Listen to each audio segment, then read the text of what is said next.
Alors aujourd'hui, je vous retrouve pour notre nouveau rendez-vous littéraire où je vais vous parler de mes lectures prévues pour la saison prochaine. Donc à la fin de décembre, je vous avais fait une vidéo où je vous ai parlé de mes lectures prévues pour l'hiver 2021. C'est vrai que j'ai juste oublié un petit détail, c'est que il s'était déjà passé un mois de l'hiver décembre, donc il ne me restait que 2 mois et j'ai prévu des livres pour 3 mois. Donc je n'ai pas pu relever le défi, je n'ai pas pu lire tous les livres, mais j'ai pu lire ceux-là. Donc je vais vous en parler très brièvement, étant donné que je compte faire des revues spécifiques pour chaque livre en particulier, mais ceux que j'ai beaucoup aimés. Donc ceux que je n'ai pas aimés, je vais pas vous en parler, je n'en vois pas l'intérêt. Je vais vous en parler ici par contre brièvement, parce qu'il se peut qu'un livre, moi, il ne me plaise pas, mais qu'il vous plaise à vous. Donc ça ne veut rien dire finalement. Et sinon, je vais vous parler aussi de ma pile à lire pour le printemps 2021. Alors je vais commencer par ordre chronologique, je vais vous parler très rapidement de mes lectures de cet hiver 2021. Donc celui-là, je pense que je peux m'en passer étant donné que je vous ai fait une revue complète sur ce livre-là qui est Atomic Habits et qui est un livre qui parle tout simplement de la science des habitudes. En fait, l'auteur nous explique tout ce qui se passe autour des habitudes, comment mettre en place de bonnes habitudes et comment se débarrasser de mauvaises habitudes. Donc je vous mettrai les liens de mes vidéos où je parle de ce livre en particulier. Ensuite, mon premier coup de cœur de l'année 2021, ce fut 22-11-63 de Stephen King. Ce fut une excellente lecture, j'ai dévoré cette brique en un mois, vraiment j'ai adoré. Donc pour l'histoire, c'est un homme qui va revenir dans le passé, plus précisément en 1952, si je ne me trompe pas, ou 58, enfin bref. Et il va en fait essayer d'empêcher l'assassinat du président Kennedy. Et le truc, c'est que ça va se passer juste à la fin de l'histoire. Donc, entre-temps, étant donné qu'il va atterrir dans 1958 et que l'assassinat ne se passe qu'en 1963, entre-temps, il va vivre dans le passé. Et donc, on va le suivre dans ses aventures dans le passé. Il y a une histoire d'amour également qui est très intéressante à l'intérieur. Franchement, j'ai adoré le personnage principal, vraiment. Je trouve que Stephen King est vraiment le king pour avoir des personnages tellement nuancés, tellement humains. Donc on s'attache très vite à ce personnage et la fin m'a juste sidérée. Je m'attendais vraiment pas à cette fin. Et comment dire, et j'aurais été déçue si c'était autre chose. Donc je n'ai pas envie de vous spoiler, mais franchement, jusqu'à présent, c'est vrai que j'avais eu un gros coup de cœur pour Rose Madder de Stephen King, mais je pense que celui-là ne vient pas vraiment le détrôner, mais il peut venir le côtoyer dans mes coups de cœur de Stephen King. Oh, et je vais vous faire une revue spécial sur ce livre. Donc j'ai bien envie de vous faire une revue en fait en 2 parties, une partie sans spoil et une partie avec spoil parce que j'ai vraiment très envie de vous parler de cette fin. Et donc pour les personnes qui l'auront déjà lu pourront voir cette partie, on pourra après en discuter dans les commentaires. Donc ce sera une vidéo à venir et je compte également regarder la série qui a été faite en adaptation de ce livre. Je vous en parlerai également quand ce sera fait. Ensuite, j'ai lu Rencontre du troisième type de Steven Spielberg et en fait, j'ai lu ce livre principalement parce que j'étais curieuse de voir ce qu'un réalisateur allait écrire comme livre et je me disais que ça allait être très cinématographique, très visuel. Et pour l'histoire, on va suivre un ingénieur, Roy, qui va en fait être témoin un soir où il y a eu des coupures d'électricité un petit peu partout, d'événements surnaturels qui laisseraient croire qu'il y a des ovnis, c'est-à-dire qu'il va les voir.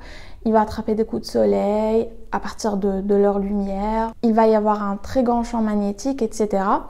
Et de l'autre côté, il y a un petit garçon en fait qui va être comme appelé par ces ovnis et qui va essayer d'aller les rejoindre. Et donc on va suivre un petit peu ces 2 personnages et ce qui leur arrive.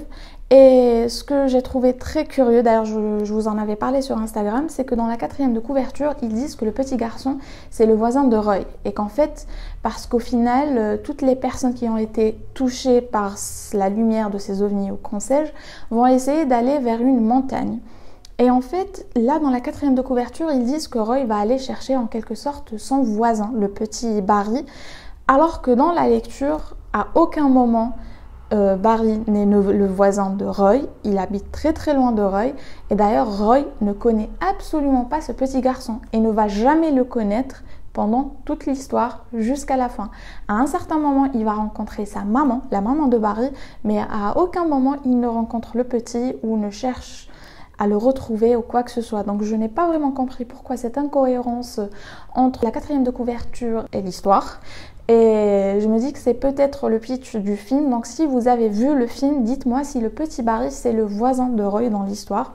Enfin bref, je n'ai pas vraiment détesté cette lecture, mais je ne l'ai pas particulièrement aimée non plus. En fait, ce que j'ai trouvé dommage, c'est que c'était un petit peu comme un film. Laissez-moi vous expliquer. C'est un petit peu comme, vous savez, quand vous regardez, vous lisez un livre, puis vous regardez son adaptation cinématographique. Généralement, on a l'impression que, dans le processus d'adaptation cinématographique, le livre a perdu beaucoup de détails. Donc, il va y avoir beaucoup d'événements qui seront supprimés, beaucoup de détails qui seront omis, etc. Et c'est tout à fait normal parce qu'on ne peut pas mettre tout un bouquin dans un film. Mais là, c'est un bouquin et j'ai eu l'impression de lire une adaptation cinématographique d'un livre. Je ne sais pas si vous comprenez ce que je veux dire, mais j'ai eu l'impression que ça manquait de profondeur, que ça manquait de détails, comme si on sautait d'un événement à l'autre sans prendre le temps en fait de nous détailler ce qui s'est passé entre deux et ce qui aurait été important pour l'intrigue, je trouve. Et même les personnages, je les ai pas trouvés vraiment bien travaillés. Enfin bref, je ne sais pas. Si vous avez lu ce livre, dites-moi ce que vous en pensez. Mais moi, je vous en ferai pas une revue parce que ce n'est pas une lecture que j'ai adorée. C'est une lecture que je n'ai pas détestée, mais sans plus quoi. Et ensuite, j'ai lu Là où chantent les écrevisses. Quand je vous avais dit que j'allais lire ce livre, je me souviens que j'ai eu un commentaire où la personne m'a dit qu'elle s'est énormément ennuyée en lisant ce livre. Et je ne suis absolument pas d'accord. C'est pour ça que je vous dis que quand une personne dit qu'elle n'a pas aimé un livre, comme par exemple moi pour Rencontre du troisième type, il se peut que vous allez adorer ce livre. Et pourquoi Rencontre du troisième type? En fait, avec les ovnis ou les trucs extraterrestres, aliens, etc., quand on va apercevoir à l'œil nu des ovnis, on appelle ça une rencontre du premier type. Si jamais il y a des photos, une photo ou même des marques sur votre visage, donc comme par exemple le personnage principal, il a eu un petit coup de soleil. Donc ça, on l'appelle une rencontre du deuxième type, c'est-à-dire c'est une rencontre qui va laisser des séquelles, laisser des traces. Et rencontre du troisième type, c'est une rencontre en face de l'alien, de l'extraterrestre. Donc voilà, je viens de vous spoiler tout bêtement. Et concernant Là où chantent les écrevisses, moi j'ai adoré cette lecture. Vraiment, j'ai été très agréablement surprise par cette lecture parce que c'est vrai qu'on me l'a vendu comme un thriller. Donc j'ai vu, comme je vous l'ai dit la dernière fois, plein de youtubeurs et youtubeuses américaines qui parlaient de cette fin époustouflante. Et en fait, tous avaient cette même phrase, que la fin, elle était époustouflante. Et en fait, je l'ai lu et j'ai absolument pas trouvé la fin époustouflante. En fait, j'ai trouvé tout le roman époustouflant, sauf la fin. Et donc, moi, je vous dirais plutôt lisez ce livre parce qu'il y a un personnage principal, mais tellement attachant. C'est une petite fille, on va la suivre depuis qu'elle a 6 ans et que sa maman a décidé de se barrer parce que son papa était très violent et quand il buvait, il devenait encore plus violent. Ensuite, juste après, il y a ses sœurs et ses frères qui se sont barrés également, ils l'ont abandonné. Il ne restait que son frère, en fait, Jody, avec qui elle s'entendait bien. Et celui-là a fini par se barrer également. Et donc, elle est restée toute seule. Il faut savoir que son père ne reste pas tout le temps à la maison. Donc, il part 2-3 jours, il revient une journée. Et quelques mois après, il ne revenait plus du tout. Et donc, cette petite fille de 6 ans s'est retrouvée à vivre toute seule, sachant qu'ils ont une maison près de l'étang qui est loin du village. Donc, elle a été très vite isolée de tout être humain. Elle vivait toute seule, elle se nourrissait toute seule, elle apprenait à cueillir des légumes, à se nourrir de ce qu'elle trouvait, etc., à cuisiner même. Et j'ai trouvé ce personnage extrêmement attachant. Et alors là, la plume de l'auteur, de l'autrice, elle est excellente. Elle est tellement poétique. Et d'ailleurs, moi, je l'ai lu en anglais, mais j'ai trouvé que l'écriture était très difficile, en fait. Donc, si vous n'avez pas un bon niveau en anglais, je ne vous le conseille pas de le lire en version originale. Mais moi, j'ai vraiment adoré sa plume. Elle est tellement belle et poétique. Et en fait, elle nous parle tellement tout le temps de nature, étant donné que cette fille, elle vit isolée. C'est vrai qu'elle va aller à l'école une seule fois, elle va aller de temps en temps faire ses courses, mais on l'appelle la sauvage, on se moque d'elle, etc. Donc elle préfère également s'isoler. Et on va la suivre parce qu'elle va nouer des amitiés, elle va nouer des histoires d'amour. Et il va y avoir un retournement de situation. Et c'est vrai que la fin, moi je m'y attendais. Dès les derniers chapitres, j'avais deviné qu'est-ce qui allait se passer. Et bon, il y a un meurtre et j'avais deviné qui avait tué qui. Mais j'ai vraiment pas trouvé que ce qui était intéressant dans ce livre, c'était la fin. Ce n'est absolument pas écrit comme un thriller, c'est-à-dire si vous vous attendez à du suspense tout le temps et tout, ce n'est absolument pas le cas. Mais si vous voulez suivre une petite fille depuis son jeune âge jusqu'au jour où elle meurt, parce qu'on la suit jusqu'à sa mort, et elle meurt très vieille, hein, elle va pas mourir jeune, ben je vous conseille cette lecture parce qu'elle est vraiment exquise. Et en fait, comme la fille habite tout près d'un étang, elle va souvent à la plage, etc. Elle s'intéresse énormément aux insectes, aux animaux et à la nature. Et donc, elle va nous donner plein de faits très intéressants sur les insectes, sur les oiseaux, sur les champignons. Et donc, j'ai beaucoup appris également en lisant cette lecture. Donc, si vous aimez la nature, je vous conseille ce livre. Mais si vous le lisez en vous attendant à un thriller, passez votre chemin. Je pense que c'est pour ça que la personne qui m'a laissé un message, un commentaire, a dit que sa lecture fut ennuyeuse parce que oui, quand on lit ce livre en s'attendant à un thriller, à plein de rebondissements, ben, ce n'est pas ce que vous aurez. Ensuite, je vous avais dit que j'allais lire The Help. Je ne l'ai pas lu. Et je n'ai pas eu le temps et je ne vais pas le lire pour ce printemps. Je pense que je vais le laisser pour cet été. Et ensuite, il y a Cauchemar à louer. Donc aujourd'hui, on est le 28 mars, donc il me reste ce soir pour lire les 30 pages et finir ce bouquin. Très sincèrement, je m'attendais à être déçue en lisant ce livre et c'est le contraire qui est en train de se passer. Le synopsis de l'histoire, c'est un petit garçon, ses parents, ils vont aller s'installer dans une maison sur une colline et en fait ils disent qu'il y a des cages dans cette maison, qu'il y a des traces de griffes, etc., qu'il y a quelque chose dans cette maison comme une maladie et que ses parents vont attraper cette maladie et que lui sera coincé avec eux là-bas. Et comme on voit qu'il y a une grosse chauve-souris qui est sur la maison, moi je me disais c'était une histoire de vampire. Alors je vous le dis tout de suite, ce n'est absolument pas une histoire de vampire. Oui, il s'agit de transformation la nuit, mais ce n'est pas des vampires. Et en plus, je pense que cette histoire elle est très très intéressante parce qu'en fait, il ne s'agit pas que de la transformation la nuit, parce qu'en fait, les personnages qui vont être atteints de ce qu'il y a dans cette maison, qui vont être carrément possédés parce qu'il y a dans cette maison, vont être différents même la journée. Et croyez-moi, je les trouve beaucoup plus effrayants la journée que la nuit. Et en fait, ce truc qu'il y a dans la maison, il y a toute une histoire derrière et j'ai trouvé ça extrêmement intéressant. Donc on va revenir plus d'un siècle auparavant et on va nous raconter tout simplement d'une manière aussi très spéciale qu'est-ce qui s'est passé exactement, qui a construit cette maison, pourquoi elle est comme ça, qu'est-ce qui se passe exactement. Et en fait, ce qu'il y a dans cette maison ne va pas toucher les enfants. Et comme là, David, le personnage principal, il n'a que 12 ans, donc il ne sera pas touché. Mais ses parents le seront. Et donc, il sera contraint à vivre avec eux ainsi. Et là, en fait, je suis quasiment à la fin. Là, il s'est... Bon, je ne vais pas vous spoiler, mais il s'est un petit peu enfui de la maison. Et il est au village. Et ces villageois, en fait, ils ont leur maison barricadée, ils sont très méfiants, etc. Parce qu'à chaque fois qu'il y a une famille qui vient s'installer dans cette maison, ben, ils seront atteints de ce truc et ils vont se transformer chaque nuit et essayer d'aller les tuer. Et donc, ils ont très peur. Et comment ils sont en train de traiter ce petit garçon? Franchement, déjà j'ai lu Là où chantent les écrevisses, c'était une petite fille et comment on l'a traitée dans le village, j'ai trouvé ça mais atroce. Et alors là, c'était limite supportable, mais là, franchement, je trouve c'est insupportable ce qu'ils font subir à ce petit garçon. Donc, si vous aimez les histoires qui font peur, je pense que ce livre vous plaira. Et je pense que si vous aimez les histoires qui font peur, vous pouvez supporter un petit peu des tortures, etc. Parce que franchement, ce n'est pas joli ce qui arrive à ce petit garçon. C'est même très très moche. Je pense que je vais le finir ce soir. Donc je vous laisserai un petit écrit ici de ce que j'ai pensé de la fin. Donc voilà pour mes lectures de l'hiver 2021, c'est tout ce que j'ai lu. Je compte vous faire des revues beaucoup plus détaillées comme je vous ai dit pour chaque livre que j'ai aimé.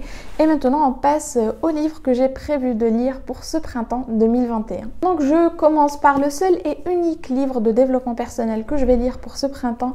Seul et unique tout simplement parce que déjà il est assez gros.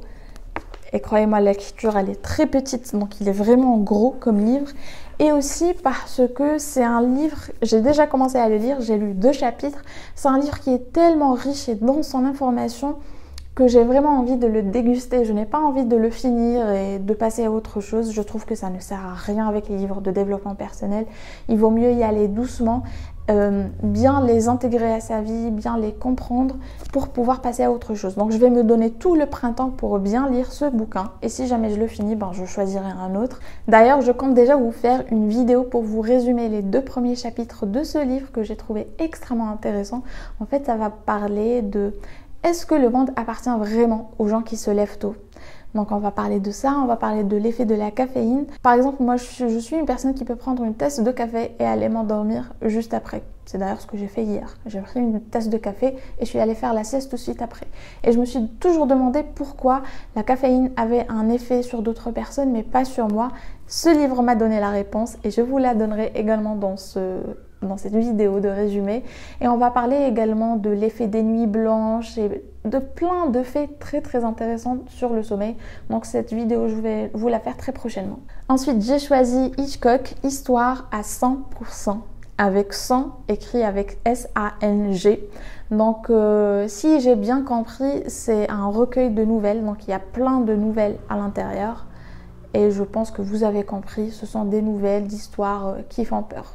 Ensuite, j'ai acheté ce livre très récemment, Ces femmes du grand siècle, et en fait je ne peux pas attendre plus longtemps, donc je vais le lire pendant ce printemps.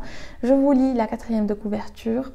Dame de lettres et de pouvoir, aventurière, rebelle, épouse bafouée, intrigante ou favorite. Toutes les femmes racontées ici évoluent dans l'ombre du roi soleil. Toutes sont les figures emblématiques et incontournables du grand siècle, alliant le souffle de l'aventure à la rigueur de l'histoire. Juliette Benzoni redonne vie à ces personnalités exceptionnelles, qu'elles soient espionnes, maîtresses ou courtisanes. Donc voilà, moi je suis très intriguée par ces femmes qui ont fait de grandes choses dans le passé, étant donné que les circonstances ne leur permettaient pas grand-chose. Donc j'ai hâte de le lire et de vous en donner des nouvelles. Ensuite, une trouvaille, une pépite. Oui, je sais, c'est un classique, il devrait être partout, sur les étagères de toutes les librairies. Mais je ne l'ai jamais croisé. Je le cherche depuis des années en vain et je l'ai trouvé à 500 km de chez moi et j'ai sauté dessus. Donc c'est Anna Karénine de Tolstoï. C'est une histoire tragique de... Si je me souviens bien, ce sont plusieurs couples. Donc il y a Anna Karénine, son mari, Anna Karénine et son amant. Et il va y avoir son frère et son épouse ou le frère de son mari et son épouse, je ne sais plus. Enfin bref, c'est une histoire tragique, c'est une histoire dramatique, mais c'est une histoire qui, selon les avis dithyrambiques sur ce bouquin, est une pièce d'art en fait. C'est un livre qui a été acclamé par les lecteurs, par les critiques, par tout le monde en fait. C'est un des livres qui a, si ce n'est pas le livre qui a introduit la littérature russe dans l'Europe. Donc moi je place la barre très très très très très haut pour ce bouquin et j'ai hâte de le lire. Donc là je l'ai en 2 tomes. Il n'y a pas de 4e de couverture, mais comme je vous ai dit, moi je connais même la fin de cette histoire étant donné que ça fait très longtemps que j'ai envie de le lire. Et pour finir, ceci était une lecture de l'hiver 2021 que je n'ai pas eu le temps de faire étant donné que, comme je vous l'ai dit, moi je pensais que j'avais 3 mois alors que j'avais déjà consommé un mois de décembre. Donc j'ai tout simplement reporté cette lecture pour le printemps.